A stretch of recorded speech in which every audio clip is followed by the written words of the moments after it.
question comes from BJ Dunkster, aka Anthony. So it comes from Anthony. Excuse me for stumbling through that. Who are some guys you think are most positioned to make or break their teams this season this year? I'm thinking teams who either probably or definitely will be in the playoff mix. He then sent me a thread of his thoughts, and we do have some overlap here. I did frame it like this. I'm looking at it, and I included health. I'm going to just rip through some of the easier ones quickly. But players that are the difference between their team maybe being title contenders and just not being completely out of it. And like the actual, they have more question marks than if they do have other players on their teams where you could say, oh, what if I don't have LeBron or AD on this because it's what if LeBron or AD gets injured. I'm thinking about like less known quantities if they're healthy, and also like they are the bigger uncertainty on their team. So we'll start off with this. I have Kawhi with the Clippers just because he missed so much time.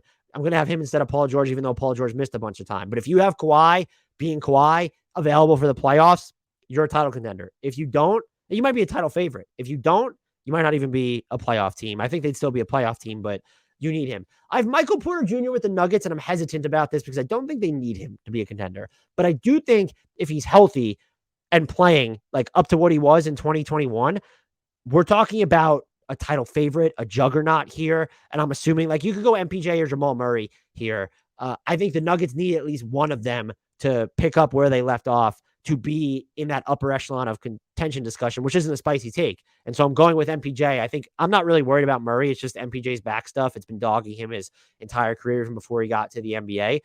If he's going to be fine and he's going to be the one that continues to progress, the Nuggets all of a sudden go from like interesting, cutesy contender, Dan's title pick, but people think he's an idiot, to, oh, they might be among the top 3 title favorites. I have James Harden with the Sixers as well. We already went through that. Just perception of him seems to have just devolved so much, so appreciably over the course of the past year.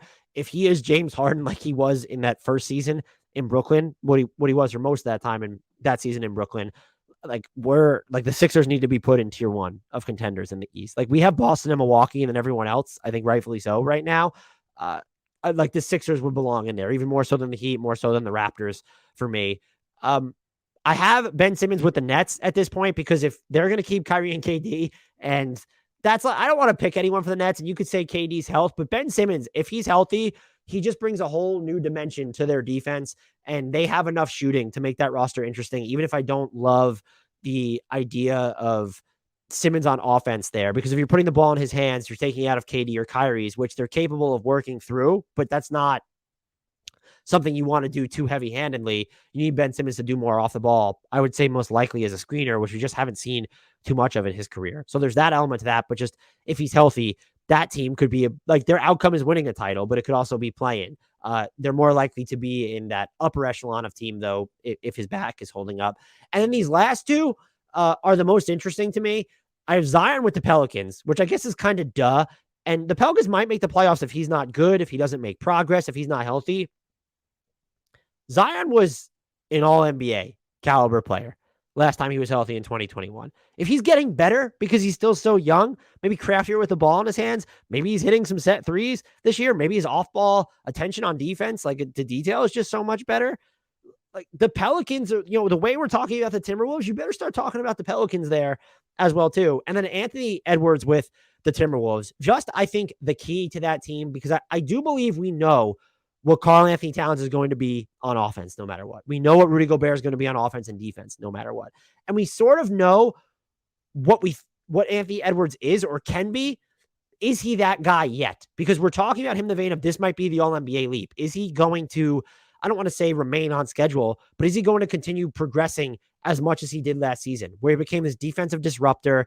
And if he makes a step up there, maybe improves his sort of passing guys open rather than just reacting, but being proactive and anticipating more as a playmaker. And I'll argue they need him to do that, unless you just think D'Lo and Jalen Noel and Bryn Forbes are the secondary answers there.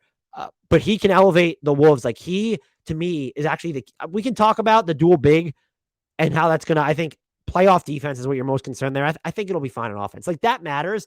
But the actual key to the Timberwolves hitting their ceiling, I think a successful Towns and Gobert give you a fairly high ceiling and an incredibly high floor. Anthony Edwards is the one who will set what your actual highest ceiling is. And so those are the players I have to answer this question. Zion with the Pels, Harden with the Sixers, Anthony Edwards with the Wolves, Simmons with the Nets, Kawhi with the Clippers, and MPJ with the Nuggets. I tried to keep myself to just 5 players for 5 teams. I went to 6 because let's face it, y'all, it's me. Final question.